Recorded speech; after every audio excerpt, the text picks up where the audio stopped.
Previously on Mo's Rants. We got good old Brayden. Brayden Weston. They say he's the heir to the throne. That's what they say out in the streets. You know, the first time Kiki threw that thing on Brayden, she told him, everything the light touches is your kingdom. You are the heir to the Western throne. Now, at this point, we don't know that there's a Ponzi scheme going on in the back room, up the stairs, behind the false wall. Yeah, we don't know none of that right now. All we know is that Kiki got that fever. Kiki got that fever. Woo. Brayden Weston been begging 3 seasons. He said, I need me a new love interest. They said, well, we got one for you. But one thing we know about power is everything comes with strings attached. Oh, yeah, but we don't know right now. Now, Kiki, she in on the business right now. You see, look. You see? Brayden brought Kiki in. He getting some. Kane spent 50. He ain't got none. Now, unless they show it next episode, he gonna have to catch up. Because Brayden over here, big pimping. That's what Jay-Z was talking about. Him, Pimp C, Bun B, big pimping, spending G's. Yeah, Brayden over here, he going to work too. She talking about, oh, that was the best. Brayden's like, yeah, I just been stressing out. Like, what? That's the first thing you think of? Not me. I'm about to get some water. Water. But I keep a water by the dresser. You know what I'm saying? Keep the water over there on the little nightstand. Got to keep a water with me at all times throughout the night. You know what I'm saying? I drink on the live with y'all. I drink water off of here. But he putting in work. And she's like, why are you tripping off of Tariq? He don't run nothing. You got the money. You got the name. You got the back end. Brayden's listening to it like, well, she is right. I said, she is right. I said, okay, Kiki. At least with Kiki, she's giving ideas. Kiki said, I'm going to help out.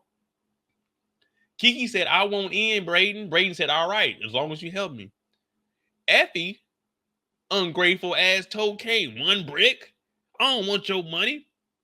He ain't getting none. So there's different type of ways that you can move out here. And Kane was moving wrong. Brayden is moving wrong too, but Brayden is moving a little bit better than Kane. The only problem is he knows that all of this, everything that's going on here, is nosy motherfuckers and everything. You can't tell everything. You just got your ass whooped for keeping a secret about Lauren. You can't be getting more secrets from her. When you know that the Lauren thing, you kept a secret. Effie told on Tariq back in school. You know Tariq mama told on Tommy. You knew Effie, well, Kane knew, well, yeah, y'all all knew that Lauren had y'all on the wire. Dog, just look at your friends. They all fucked up in the game with girls in the game. Nigga, don't deal with, she talking about she want to be business. All right, she business. You can't smash no more, man. This ain't good, Brayden. I said, but hey, you're Weston. What does he know? What does he know? Brayden in here talking about, man, just thinking about Tariq and them and selling these drugs. Brayden, don't tell nobody nothing. Now she in his head because she done already told this fool, but he ain't catch on. You know, you gonna be the heir to all of this. Whenever they get to talking like that and they throw that thing on you, oh, they don't want you. They want the throne, nigga. They want the throne. But he ends up getting that message, and we know that after this, Kiki done threw that thing on him. Now she knows she can manipulate that mind and told him, you the boss. Ain't nothing better than being the boss. Who the boss? Who the boss? I'm the motherfucking boss. Now they got that emergency meet. And he officially turns into the N-word. Y'all niggas get up out of here. Brayden looking around. He doing the me. Like when she said the N-word, if I'm Brayden, I'm thinking she talking about Kane and Tariq. Like she gotta be talking to the black guys Now I don't say that word, so she got to be talking to the black guys. Y'all niggas get out of here. Because at last thing I remember, I own this building. There ain't no get out of here. I don't. Monet, you in charge of Kane. You're not in charge of this warehouse. I do what the fuck I want in this warehouse. But he fell in line because you can't trust a Tejada. Kane said, come on, you nigga. So he was like, shit, that's cool. That's cool with me. Nah, Sandra, you know power is not going to give you anybody legit. Power is going to make your relationship one of the toughest. It's never going to be easy in power. You got to fight for your love every episode. You got to fight to stay out of jail. You got to fight from the niggas that you hanging with not killing you. Man, it's crazy as hell in the power universe. You got to be careful. That's why I just take the janitor role, because I don't need no relationship with nobody. I just need to do my job, peep the scene, and keep it moving. But Brayden don't have much going on here, so he gets kicked out of here. And I'm trying to find the next time that we see Bray. Oh.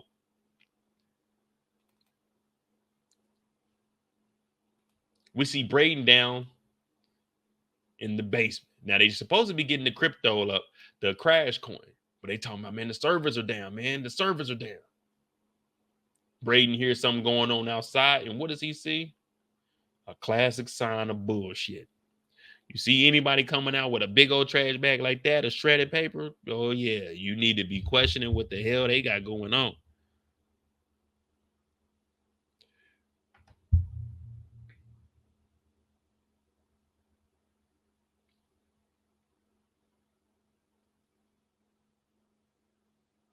So he coming out with 2 handfuls.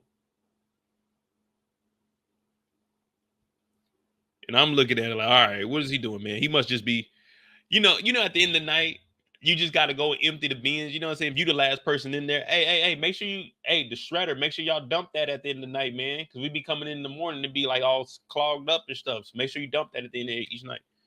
So I'm thinking he just doing a little house cleaning. You know what I mean? That's all it is. If the ink is low in the printer, hey, man, change the ink in the printer. You know what I mean? That's what I'm thinking. He just working late. There's nothing wrong with overtime, is there?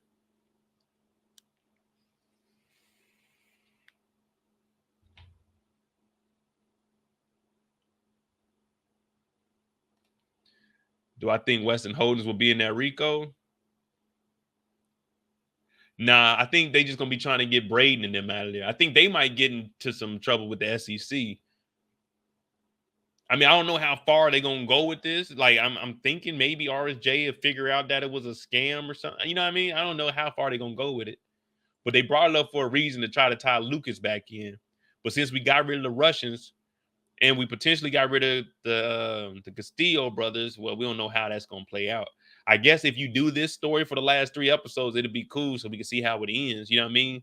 So maybe not Tariq, but Brayden will actually have to go through a little struggle or something. You know what I mean?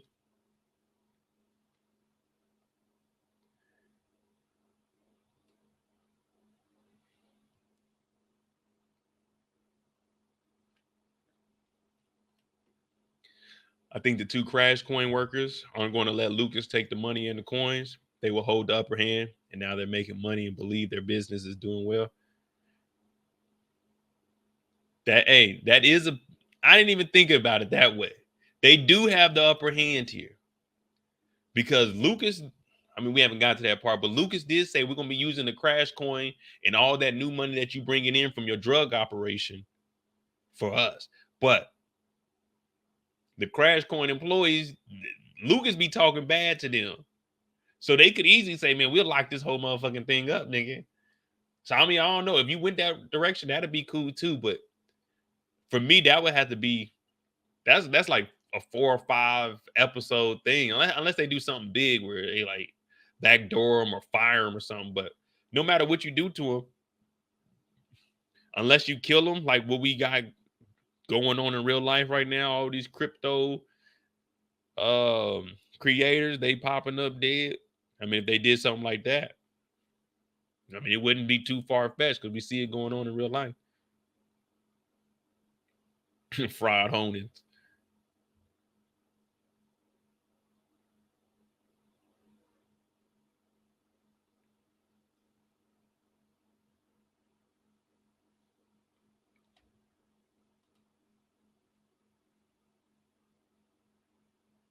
Brayden creeps upstairs. Now I thought he was just hiding in the closet, like the bathroom closet or something. But he go upstairs.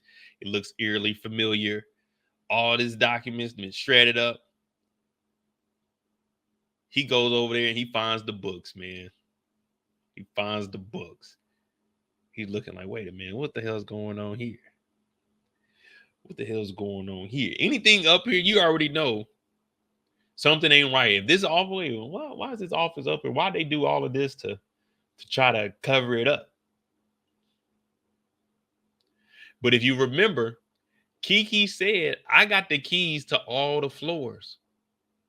Some are vacant.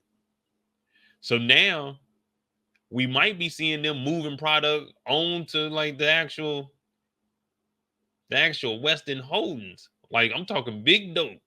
If they got this stuff hidden like this, and Lucas said, I've been waiting on you to make something like that. Lucas might be thinking, hey, let's take it bigger than ever. Let's do it big, big.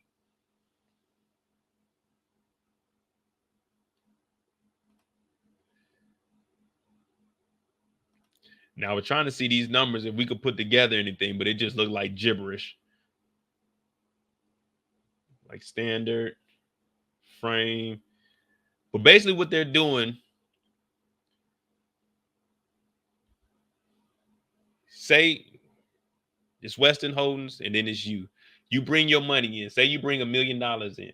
They guarantee you they're gonna be like, we got the best numbers. Like right whenever you hear that, oh, we got the highest numbers, we got the best interest. Check them out. They probably bullshitting. But and then when they start guaranteeing returns, they bullshit. So that's probably what Weston Holdings in. You bring $1 million in, they say we guarantee you at the end of each year, you get like, let's just say 10% to make it easy. So you have 1.1 million at the end of the year. So they tell you this, but the only way it works is if they just keep bringing money in. But what they're doing right here is keeping track of your money. So what you see online ain't real. They just updating it behind the scenes. So they writing it down here so they can send you out a fake statement saying that you have $1.1 million in your account. So that's how the Ponzi scheme starts. Now, most of the time, if you keep seeing that each year, 1.1, it's not going to be 1.2. It'll be a little more than that, but 1.1. Then it'd be, let's just say 1.2 the next year. On paper, it says that, but most of the time, no one's pulling this money out. Now, it only becomes a problem when people start asking for their money and when they don't get their returns no more, or you're not bringing no more new people in. So they got to do this book with every single person. But that's the reason they only taking the largest investors, because they want to make sure that they got the most money that they can cover up. If they do need to pull, let's just say $100 million, they need to pull 50. They got enough for that 50, but they ain't got enough for that 100 to pull out because they've been giving it to everybody else that's coming in to keep the money up. So when Brayden was looking at this, he's probably making references to the actual accounts online and looking like, wait a minute, why would they be keeping this handbook? You know what I'm saying? We not getting out of it. We got the spreadsheet, we got the Excel and all that on here. But so Brayden's going through it, and this is, I ain't gonna lie to you, this is real interesting to me. I like the direction they're going with the Ponzi scheme stuff. But basically, it says you got it, but you ain't got it. It ain't in that account.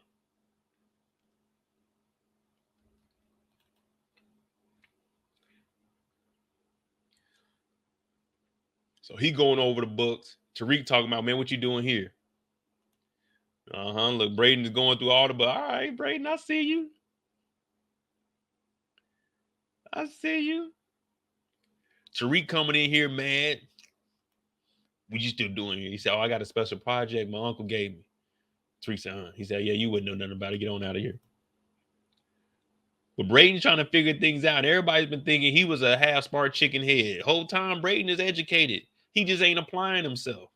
That's how most of us are. When you think back, if you would have just paid a little more attention and actually gave a little bit of effort, man, you don't know where you would have been in life, man. I ain't gonna lie to you, man. I was bullshitting as a kid. Sometimes I look back like, damn, Mo, you wasted the best years of your life. But then sometimes, like, man, I was kicking it as a kid. I ain't gonna lie to you. I was kicking it hard. Hey, man, sometimes you win, sometimes you lose, man. But after all of this, Brayden pulls up to Kiki. He said, Kiki, look at these books. Oh man, it ain't even playing no more. I didn't think my computer froze, man. It might be over with, y'all. It might be over with. Let me see. Yeah, my computer talking about Namo. This is it. Yeah, it look like my computer tripping.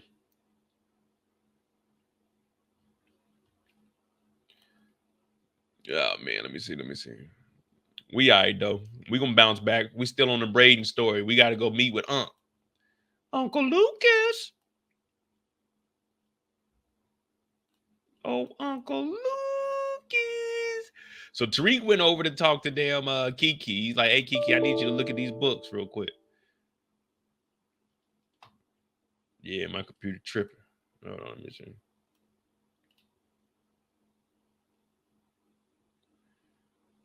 It's always when stuff get good, man. It's always when stuff get good. They don't want to see you winning. It's all right though, because we got alternate routes that we can take. He goes over to Kiki. Hey Kiki. Nah, I'm not trying to cut it short. My computer wouldn't open it up in Windows Media. I had to open it up and I don't even know what this is. But he's like, I need to talk to Unc right now, man. This is a Ponzi scheme. She's like, oh, Brayden, it's not a Ponzi scheme. Brayden's looking at him like, man, it's a fucking Ponzi scheme. If I think it's a Ponzi scheme, then it's a Ponzi scheme. I don't know much, but y'all know when I start going to websites and start giving y'all facts, I went to at least look, at least try. If Brayden is smart enough to figure out that this is a Ponzi scheme, it's a fucking Ponzi scheme. We just got to listen to him at this point. We just got to listen to Brayden at this point. You looking at Brayden like a Ponzi scheme? Okay, cool. But Kiki said, "Oh, I'll look at it in the morning." First of all, you ain't serious enough right now. You need to be acting different. You need to be acting like there's a fire in the building. We need to be running upstairs.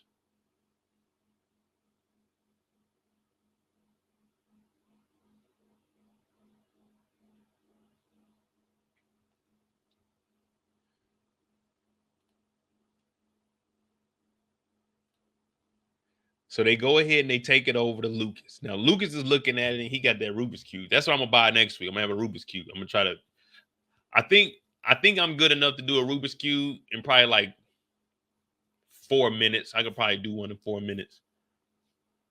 You know, I be watching the speed dudes. They be having their hands on there. They be doing it blindfold. Like, damn, okay. Yeah, I'm gonna give me a Rubik's Cube. We're gonna do one on the live. We're gonna finish one on the live one time. I ain't never finished one in my life, so we're gonna do one on the live. It might take 4 hours, 5 hours, but just bear with me. Kiki over here looking at the books. They go and talk to Lucas, and Lucas is like, interesting. Brayden's like, hey man, this is a Ponzi scheme. Does my dad know about this? Lucas said, I'm glad you found out about that. But if it wasn't for me, your daddy would be under. I'm talking about 10 feet under. I saved this firm, Brayden, and I've been waiting for you to do something like that, drug dealer.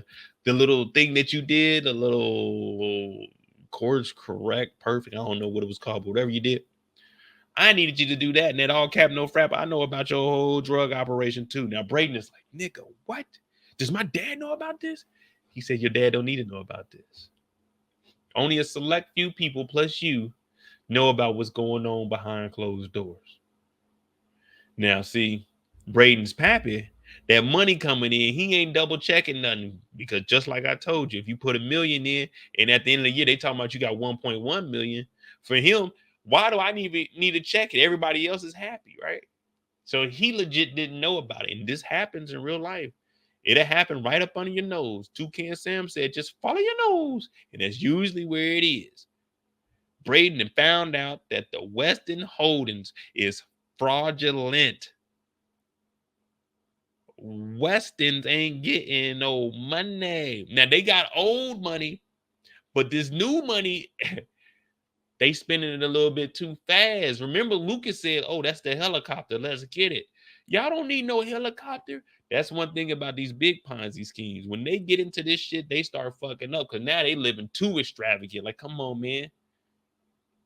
If you're going to be a criminal, at least be a halfway decent one. You know good and damn well if you didn't stole over $1 billion and all this shit's fake, man, you got to be living kind of modest. You got to put that money in an outside account like Franklin Saint, but don't let the CIA control it.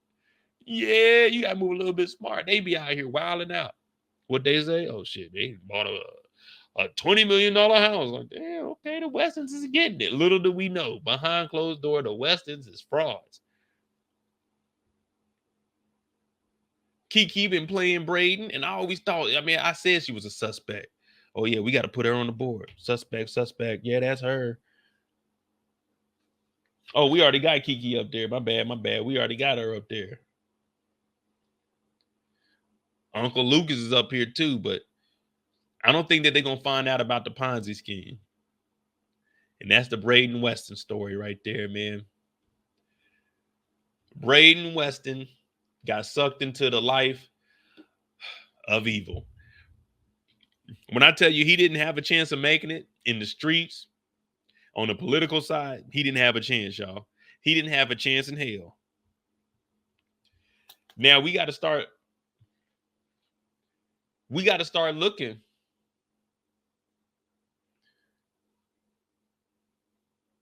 Now, there's no way I'm comparing these two. So don't take this out of context. I'm not comparing the two. What I'm comparing is the mental health aspect. You look at Brayden's struggle, it ain't like Tariq's struggle. Well, I won't even say Tariq, more like Kane, because Tariq had a nice life growing up too. But also, he had both his parents. So none of these kids really had a chance from the beginning. If we just being honest, like if you really think about Tariq St. Patrick, if we just look at first episode, we see young Tariq. We like, oh, okay, James got kids. He's a wholesome father. Then it's like, damn, look at how they were raised. When you really think about James St. Patrick's character, you think about Tasha. You kind of look back like Tariq was kind of in a fucked up situation, even though they was rich, but they were rich the dirty way. When you start looking at the characters, like, damn, these kids really ain't had no chance. When you look at your life compared to how they were growing up, we had tough lives. But the way, that's what I'm saying. I'm not comparing Brayden or anything to nothing like what we do. But when you think of like the mental, like his dad was up there basically felling this shit, right? Now he got a crooked ass uncle. Now he just back into like bullshit. So even if he was trying to be legit and wasn't fucking with Tariq, his damn uncle dirty as hell too. Damn Brayden. Damn Tariq, Kane, Drew, Diana, Zeke. Oh, especially Zeke. Zeke was 30 thinking he was 4. These kids don't be having a chance.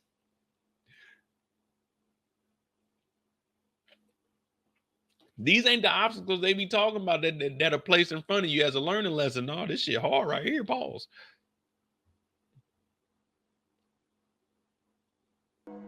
Jimmy on the beat, boy.